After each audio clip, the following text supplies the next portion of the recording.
Hello guys, ഇന്നൊരു healthy കുക്കീസിൻ്റെ റെസിപ്പിയാണ്. അപ്പോൾ അതിനായിട്ട് 1 കപ്പ് ഓട്സ്, 1 കപ്പ് ആട്ട, പിന്നെ 1/2 കപ്പ് ജാഗറി പൗഡർ ഇട്ട്, പിന്നെ 1/4 ടീസ്പൂൺ ബേക്കിംഗ് സോഡ, പിന്നെ 1/2 ടീസ്പൂൺ സോൾട്ടും ഇട്ടിട്ട് 1/4 കപ്പ് ഗീയും ഇട്ട് നന്നായിട്ട് അങ്ങോട്ട് മിക്സ് ചെയ്യുക.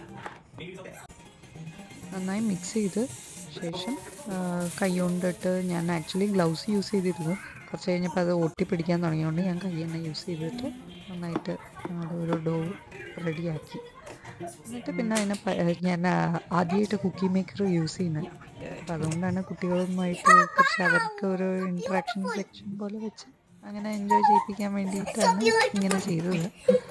അപ്പം അതിനെ പരത്തി വെച്ചിട്ടാണ് അതിനെ കുക്കി മേക്കർ ഞാൻ യൂസ് ചെയ്തത്. പക്ഷേ അത് ആക്ച്വലി ഒരു കുറേയും കൂടി ഇരട്ടിപ്പണിയാണ്. അതിനേക്കാളും നല്ലത് അതിൻ്റെ അകത്ത് സ്റ്റഫ് ചെയ്തിട്ടാണ് എന്നുള്ളത് പിന്നീടാണ് മനസ്സിലായത്. അപ്പം അങ്ങനെ കുക്കീസിൻ്റെ ഷേപ്പ് ഉണ്ടാക്കി. പക്ഷെ അവർ എൻജോയ് ചെയ്തു കേട്ടോ, പിള്ളേർ. അപ്പോൾ കുക്കീസിൻ്റെ ഒക്കെ ഷേപ്പ് ഉണ്ടാക്കിയിട്ട് ഞാനത് എയർ ഫ്രയറാണ് യൂസ് ചെയ്തത്. അതിൽ വെച്ച് 160 ടെമ്പറേച്ചർ ഒരു 10 മിനിറ്റ് വെച്ച് സംഭവം റെഡിയായി.